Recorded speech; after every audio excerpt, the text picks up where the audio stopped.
Well, it's certainly my pleasure to be with you today. It's also very encouraging to see how willing Canadian farmers are to travel in order to enhance their management skills and their insight into the industry from coast to coast. And that was a great example as the kind of the roll call that went earlier about how broadly represented we are at this meeting today. The other thing that I'd say is that when you go to some of these or farm meetings all across Canada, which I do, you do run into a lot of familiar faces. And I was telling Doug Torney just a minute ago, sorry, Doug, I only have so many speeches, so some of the things you've heard before, and that's true for many people here. But I will say one thing that's different. I've got gray hair, and gray hair is awesome. But one thing that's changed a lot in my career is I used to go to a lot of farm meetings where that was a concern. Look at the crowd and look at all the gray hair. And where are the young people? And kind of this plea for what's happening to our industry and who's going to take over. And really, when you look at this crowd here today, there's two things that stand out to me. One thing is gray hair is in the minority by a significant margin, and the room is full of women. And those are two big pluses for agriculture right now. Number one, there's lots of young people re-entering, and there's lots of women that are active partners in agriculture or leaders themselves. And so that's very cool. Now, succession planning, which is something that is a staple topic at farm meetings across Canada, is and will remain a very big issue. But today it's an issue from the business side, because farms are large and complicated, and moving that farm to the next generation is a very big business challenge, for sure. But one thing that's changed a lot in the last, I'll say 20 years, just to pick a number, is it used to be there was a concern is that there's no young people, nobody wants to take over the farm. Actually, in our company that finances more agriculture than anybody else, there's a lineup of young people that would like to be a part of the farm. Whether that's going to happen, that's another story, because it's a difficult business to transfer. But there's no shortage of young people that want to be farmers today, and that bodes very well for the future. Now I'm going to talk. I've written a little bit of a late start, but I'll try to make up some time, and I'll talk a little bit about trade, a little bit about the global economy and what we see in emerging economies, and then a little bit about Canadian agriculture and some of the challenges that have already been alluded to. How does this thing switch to my dealio? Okay, I gotcha. Perfect. Okay, first let's start a little bit about trade and what it's like to be next door to the world's largest economy.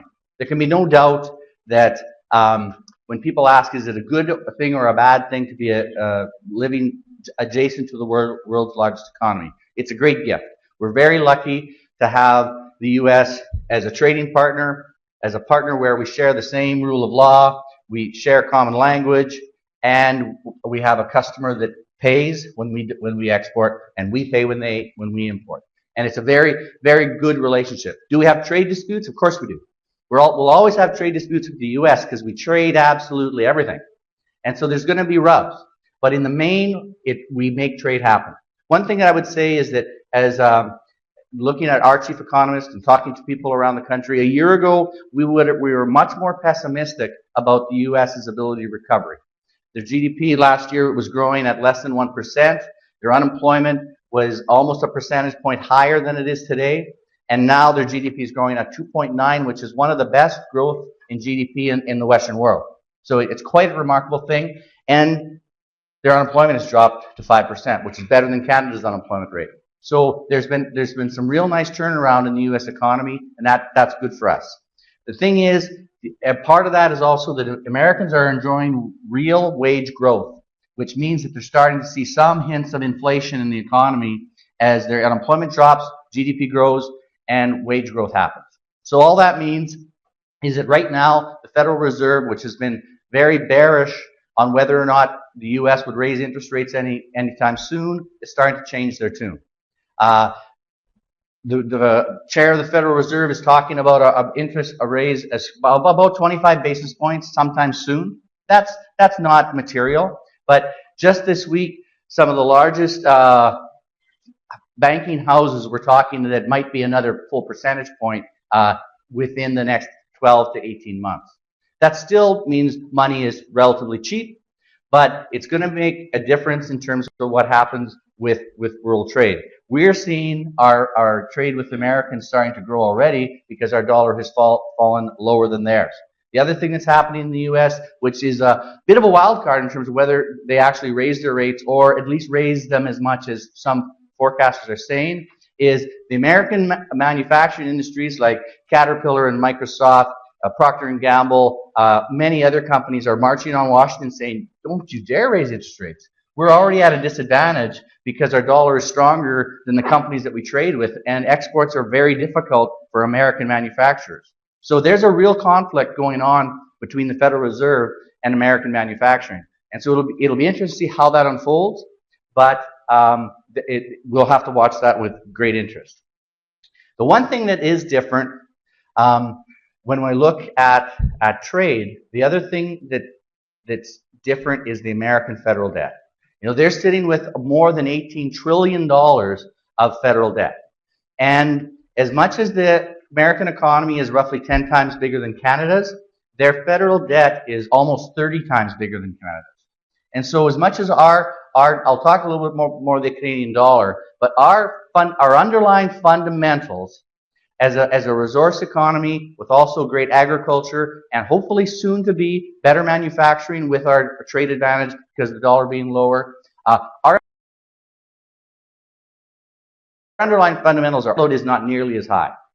And for those of you who heard me speak before, there's an example I use is that when I was a kid, $1 million was a lot of money.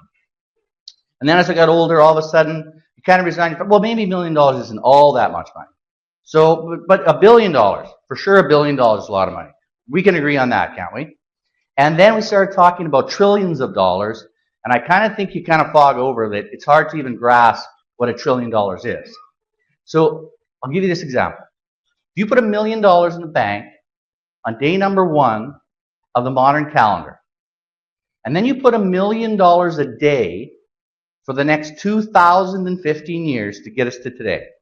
So that's $1 million a day for over 2,000 years. You still are far short of $1 trillion. So this is a big number. And no matter how great the American economy is and how resilient it is, they still won't even forecast when their budget might be balanced. You know, we're talking about running a modest deficit, but we've had a balanced budget last year. We'll have a modest deficit this year. In a few years, the new prime minister is saying we'll balance it again. The U.S. won't even tell you when they'll balance their budget. So they're still not even holding the line, let alone reducing debt. And so this is a generational challenge for the Americans. And as I said earlier, as a trade partner, agriculture, 52% this year of all of our ag exports, or last year, went to the U.S. And many years it's as high as 60%. So we are a major trading partner with the U.S., but even at 52, that means we still got roughly another 50% to find other homes for. And that's why trade is a really big deal, and expanded trade, which looks like it's in the works, and that's a good thing for agriculture. Now, we've got some things that are signed but not sealed and delivered, and that's the biggest one being the European Trade Agreement. That's a really good news story for us because the WTO, which used to be this global trade juggernaut that negotiated deals by many countries, has found itself being less and less relevant because the state of the economies around the world are so different that it's very hard to negotiate a global trade agreement when the players are in such different individual circumstances. And as a result, starting to run by just before the meeting started, there's a WTO meeting that the Canadian Federation of Agriculture typically would be attending this soon in Africa, but they're thinking maybe it's not worth the trip because what's going to really happen when CETA's underway, TPP's underway, and there's also bilateral agreements. That's why Korea's flag is there. You know, we've recently also negotiated an agreement with Korea. It's a big deal because Korea has gone from an emerging market to a real market. Korea now is one of the world's largest automakers, and that's really in the last 20 years that's started to really blossom. Talking about CETA a little bit more in Europe, 29 countries representing 400 million people, and we've negotiated the opportunity to reduce tariffs by 95%. That really opens the door for Canadian exports into the European market, albeit with lots of rules that are unique to Europe. So there's still some challenges in terms of us finding commodities or hopefully processed products, value-added products that we can find a European destination. Because although you hear so much about the state and the grim state of the economy of most of these 29 countries that form the European Union, that's true, but the population of Europe remains wealthy in a global context. And so when we're exporting food to Europe, we're exporting to a destination that will buy luxury items, like fine beef cuts, versus a nation that wants raw commodities and low-cost commodities. So it fits into the puzzle of how we create a great agricultural trade regime, and I think that's a good news story. Trans-Pacific Partnership. Now, this is the one that's all the rage today. We've signed, and I think we needed to sign, and partly it's because of the key players. There's 12 countries in this partnership, but there's a handful of those countries are tiny economies. If you look at Brunei on this chart, if you look at global GDP, Brunei's contribution is 0.0 because it takes 2 decimal places before they register. So there's some partners here that are quite tiny. But on the other hand, the world's largest economy at 17.4 trillion, our friends south of the border are the key player. And of course, the second key player is Japan. And then Canada, we sometimes think we're a modest, small community or economy. We're actually the third largest player in the Trans-Pacific Partnership. The thing that most people will say that this collectively, what does this bring us? And what I believe it does is not only a trade to the current partners, but the fact that this is a Pacific partnership. And if that means there's a good chance that one day China will join the club, and we would be terrified to be excluded from a trade agreement that with China that we weren't a part of. And so it's partly for the current opportunity, but it's partly for the future opportunity. Because right now we already have a trade agreement with the U.S. that's very, very robust. We already have, but Japan's a different story. Japan is the third largest economy in the world, is not just a large economy, but they're a rocky island. So there's an economy, unlike ours, where they import 60% of their total food supply. That's incredible for an economy that's that big with that many people. And so again, the opportunity for us to take down trade barriers and exploit the Japanese market comes to the table with the TPP, and that's why I think that's good. And then the other thing that I think there's all kinds of debate on the impact of this trade agreement with especially supply managed sectors. But I got to say, from my chair, there was a lot of people that said, "Wow, that's pretty good compensation in terms of trying to make the supply managed sectors at least relatively whole in the transition, and giving a nice long runway to make adjustments." And so that part, I think, when I've talked to supply managed producers in the last month that feel like, wow, that's decent. Are they dancing in the streets? Of course not. But at the same time, they're accepting that this is not a bad deal. Now, the Canadian dollar has dropped to the lowest level since 2004, and that's good and bad. It's not great for the importers of Canada, because all of a sudden everybody's products just got more expensive. But for agriculture and an exporting industry like ours, it's not bad. Not bad. It's good. Now, we don't want to get lazy and think that our dollar will always be at 75 cents, because really, as I mentioned earlier, Canadian fundamentals are still strong. And so is the dollar going to go back to par anytime soon? I'd say no. But it's probably going to, with a reasonable period of time, it can go back to 80, 85 cents. And so we don't want to get used to a 75-cent dollar. Now, we had a technical recession this year, and often people have asked, what's a technical recession? Well, We know that we had a declining GDP for 2 consecutive quarters, i.e. a recession. But the technical part means we know exactly what the cause of it was. And so that means it's not a problem with the entire Canadian economy. It's a problem with a certain big part of the economy, and that's oil. Because we sometimes like to deny that we're a petro economy. But there's the price of the Canadian dollar, there's the price of oil. And they look like they fit right on top of each other. And so it's hard to deny that the Canadian oil sector is very, very tied to the strength of our dollar. And, you know, I've read just recently that at $50 a barrel, maybe 50 is the new 100. In other words, $100 a barrel is going to be a long way off, and we don't know when that'll be. Because it's not a demand problem. There's no problem with the demand for oil. It's a supply problem, i.e. we've got too much supply. And so that's a hard thing to slow down when your supply is great. Canada exports oil to the U.S. In fact, 97% of all our oil exports go to the U.S. So basically, all Canadian oil goes to one buyer. And the thing is, a few years ago, the U.S. was planning for a significant oil shortage and importing more and more oil. The fact is they're huge oil producers, far, far greater than Canada. But at the same time, they forecast a shortage. And then came along fracking.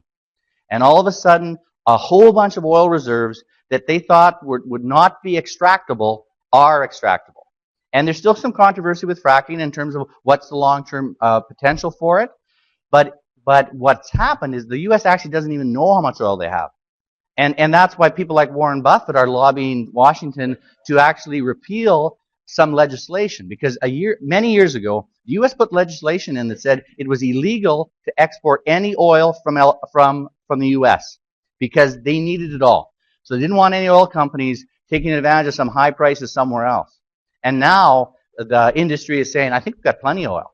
So in that environment where demand is fine, but supply is now richer than we thought, what's going to cause the oil prices to get stronger? Well, it's going to have to be greater supply greater demand or slowing down the supply. And so this is going to be a long-term problem for us, or challenge, I should maybe rather say. Now, is the Canadian economy going to jump back? Our balance of trade with the U.S. just a year ago was about dollar for dollar. About $300 billion that we export to the U.S. and $300 billion we import from the U.S. And in many years, we actually had a deficit in our balance of trade. Just this year, it's changed remarkably that we've exported over $400 billion in products to the U.S. and we've imported less than 300. And that's because of the impact of our lower dollar is now making Canadian products much more attractive to U.S. importers. So I think that the opportunity for the Canadian GDP to start to grow again is in front of us, and that looks promising. Now, looking at the opportunity a little bit more globally, I was in New York 2 years ago, and I saw Gordon Brown speak to a business crowd. And of course, Gordon Brown, former Prime Minister of the United Kingdom, he said to the crowd that for the last 200 years, the Europe and the United States has completely dominated the global economy, and that was fun. But he said the party's over, and it's over for good. And that's because the emerging economies of the world are taking, their rightful seats at the table as important parts of global GDP. And so let me give you an example. And I've used this for a long time. But here's a shot in China, which is it just smoke and mirrors? Is the Chinese economy really growing?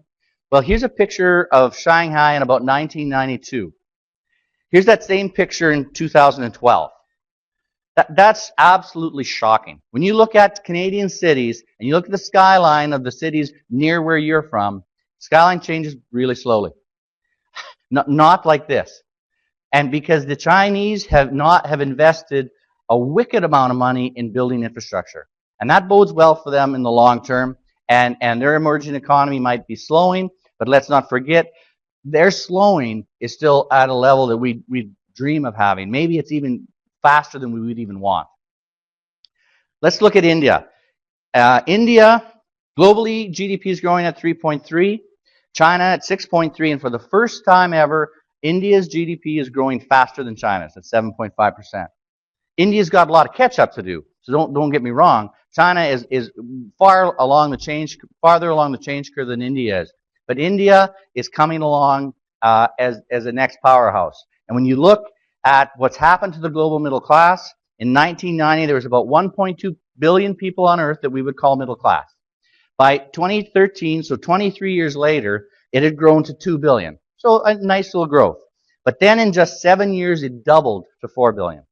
And that's what it's all about in terms of the emerging economies. And when I talk about emerging economies, and when I talk about middle class, don't think about Canada. Because Canadian middle class is globally wealthy. That's irrefutable. India and China middle class is at a different category. When past CEO of Cargill talked about Cargill, world's largest independent food company, making a move into a nation on food development, they want to see where the middle class is. And what they're looking for is when average household income hits $4,000 a year. So $4,000 a year is what we consider global middle class. That's not the Canadian experience, obviously. But when you see growth then in household income in a nation like India or China, where their average income is in that range, what do people do with the growth in their income? Unlike Canadians, when we have a good year on the farm or you get a raise in pay, we typically don't go home and say, you know, honey, we should buy more food. We got food covered. But when you're in India and your income goes up a little bit, more than up to 50, 60 cents on the dollar goes to improving your diet. And when you look at the population size of these nations, that makes a huge increase in demand. When you look at global food demand increases that are forecast, 50% of the increase in food demand is due to population growth. When I first heard that, I thought, well, how can that be 50%? I thought that was the cause for food demand, population growth. Well, fully the 50%, the other 50% is due to people improving their diet and consuming more. And so that's why growth in household income is as big a driver as population growth for food demand. And that's not a cycle. That's a permanent change. And so it's something that as an ag industry, we actually have to ready ourselves for. Now, there's 1.3 billion people in China. There's 1.2 billion people in India. And India will soon surpass China as the world's most populous nation because Indian families are larger than Chinese families. So they're going to blow by China soon. But again, it's almost like the $1 trillion thing. We say, yeah, 1.2 billion, whatever. 1.23 billion, yeah, whatever. Well, it's actually quite a few people. And I want to try to demonstrate that to you with a few slides. So here, let's take population. Let's put the population of Mexico, Canada, and the USA in a pile. Now we're going to keep adding to the pile. Then let's add France, the United Kingdom, and Germany. Then let's add Italy, Greece, and Spain. Then let's add Portugal, the Netherlands, and Belgium. Then let's add Australia and New Zealand. Then let's add Norway, Finland, and Sweden. And then for fun, let's add the Czech Republic, Poland, and Russia. And we're still not at the population of either China or India. Think of how much food is consumed by all of those nations. And so when the food demand in countries like India and China, which are net importers of food, starts to continues to climb, it's going to be a challenge for us to be able to supply the demand. And again, it's not a cycle. Narendra Modi is the new Prime Minister of India. Here's a picture of Narendra speaking to a sold-out crowd in Madison Square Garden last summer. You know, the Indian Prime Minister didn't get that much attention in the United States a few years ago. But this is a high-price ticket because American business wants to take advantage of the opportunity in India.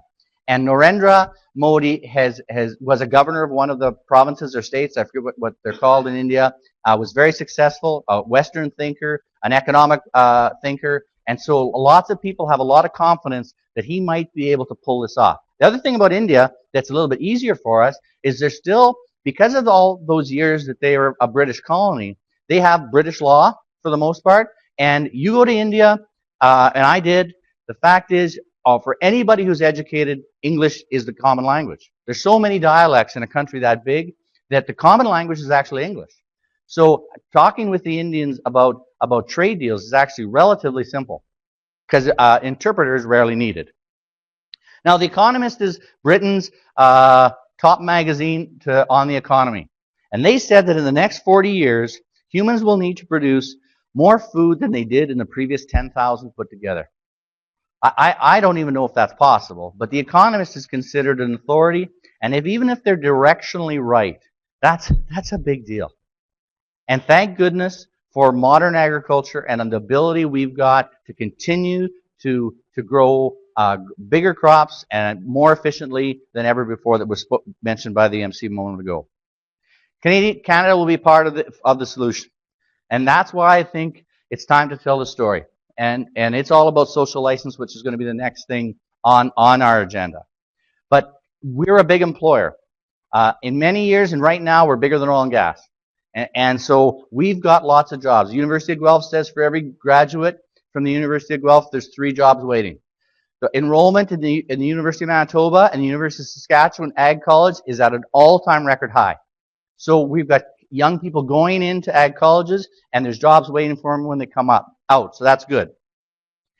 But I want to talk a little about modern agriculture and what the assignment that I would say is all ours to embrace. Modern agriculture, firstly, is family farms.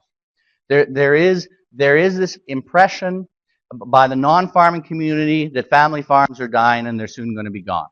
And the fact is, the last census still showed that in Canada, 98% of Canadian farms are family farms, owned and operated by families, sometimes multiple families, for sure, but blood relatives.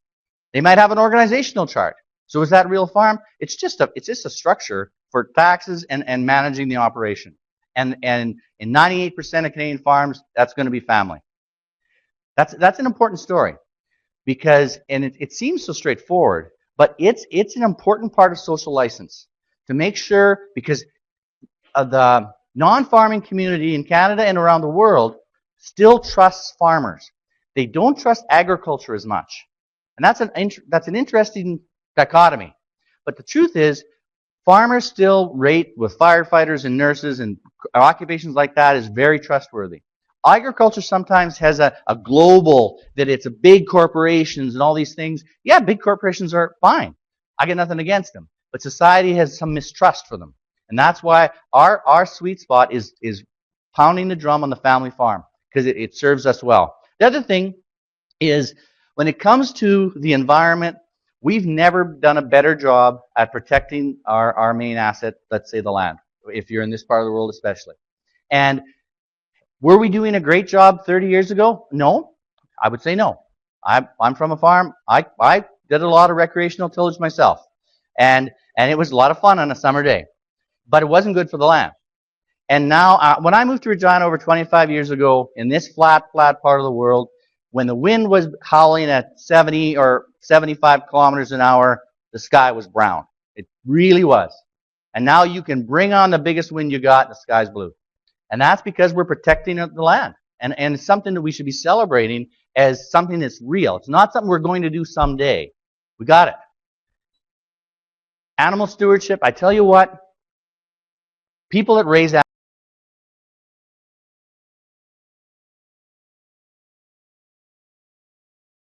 animals love animals. It's not true. And of course, we need to hold feet to the fire if someone is abusing animals. But the truth is, in the main, Canadian producers of livestock, period, really love their creatures. That's the truth. My father raised beef cattle his entire life, and the reason he didn't retire was not the grain farm. He just loved beef cattle. He just wanted to be around them.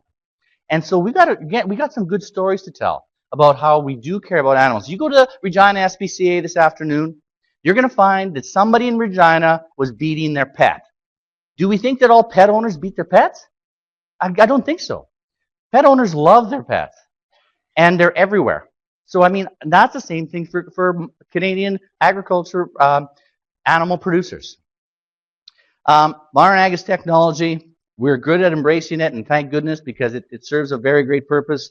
It's research and innovation, it's genetics, and it's making a real difference. You know, in terms of our ability, you know, about 3 years ago, when the U.S. had an 80-year historic drought, they still harvested their 8th largest corn crop.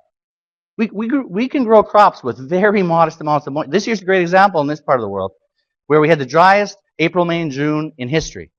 And we grew kind of an average crop. And in some areas, we had good crops. But our ability to use modern genetics to grow crop with limited water is a good story to tell. And the other thing we also got to say that it's organic and conventional. We're not against organic farming. It's great.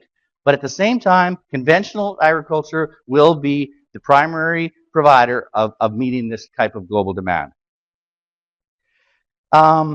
Sustainability is so complicated, and I love the remarks that were made earlier, so I won't go into it, because it means something different to almost everybody from different backgrounds. And so this is a big, big deal of how we're going to be part of the conversation about sustainable agriculture, because it is big, and it's heart and soul of social license. The other thing, so social license is the privilege of operating with minimal formalized restrictions based on maintaining public trust by doing what's right. So it's all about trust. And that's why, and the conversation's already happening, but here's the New York Times host panel on farming forgets to invite farmers. You know, that's shame on the New York Post, but shame on agriculture too for not finding our way to a chair and being a part of the conversation. Because if it goes on without us, decisions get made that affect us, and it's hard to undo them. And the first thing about social license is about shared values. And that's why we're saying, as at Ag More Than Ever, for example, is that we need to mobilize actual farmers to be the voice of agriculture. Because farmers are trusted, and the biggest thing is to say, hey, we share the same values. People that live in this city or any other city, and people that live in a farm just 20 miles out, have exactly the same values. They want to raise their family, they want to have healthy kids, they want to be successful, and they want to see their kids be successful. And that's exactly what a farm family wants. So I think we got to say, we're not on some other type of path with different values. We actually share the same values. Shared values leads to trust, because you trust people whose values you share. And then if you've got trust, social license isn't so hard. Then we can get it, and we can get the opportunity to continue to do what we do. And then kind of the call to action is the fact that Lily Tomlin, of all people, said, I always wondered why somebody didn't do something about that. Then I realized I was somebody. So that's why the call to action in our industry is to mobilize actual producers and the organizations that you represent. Oh, I'm going to go back here. Yeah, here we go. So here is some people that are active in social media. Hashtag Farm365 went in first. That's Andrew Campbell, a dairy farmer in Ontario. Posts on his Twitter account every single day what's happening on his dairy farm. He gets lots of hate responses, so that's tough. But he gets lots of accolades too. Good for you. Andrew Campbell is just an average, mid-sized Ontario dairy farmer. Nothing special. Other than he got mobilized. That makes him pretty special. And he went from kind of an unknown person to a few weeks ago during the federal election when the agriculture minister and the agriculture critics had their debate on agriculture in Ottawa. They asked Andrew Campbell to be the moderator. Because just one individual can start to get well known and be a voice. Mayhem and Farms, Farmer Tim, another great Twitter account for you to follow. Nurse Loves Farmer, another great Twitter account to follow. And even the Peterson brothers from Kansas that have millions of followers. And they take a playful aspect on agriculture, but it still shows agriculture as young, high-spirited people having fun on the farm. What could be bad about that? Now, okay, I already said that. The other thing about how we can spread across the word, here's a Twitter conversation from Dublin. Here's an Irish farmer saying, check out Ag More Than Ever. They're the benchmark, in my opinion. They focus on the positive all the time. Reply from another Irish farmer is agree. Ag more than ever is brilliant. Great to read the stories too. Consumers love stories, makes farming real. And that's why it is individuals getting mobilized will be an important part of what we do. Uh, Ag More Than Ever has over 400 corporate partners, close to 2,000 followers. I mean, advocates, thousands of followers. It's growing, but it's not done. We still need more people to get mobilized, be a positive voice for agriculture, put your logo, Ag More Than Ever's logo on your website, and use the resources that Ag More Than Ever will provide you, many of which are at no charge at all, just to get the message out, and be that person, that organization that's being an advocate. I really believe we can make a difference. I talked to the Nuffield scholars 2 occasions just in the last year, and both times the representatives from Europe said, "I wish you the very best. I'm afraid that in Europe we've moved too late, and we've lost a lot of our social license, and it's really hard to get back." So I think we can be advocates. Good luck with the rest of the conference. Thank you.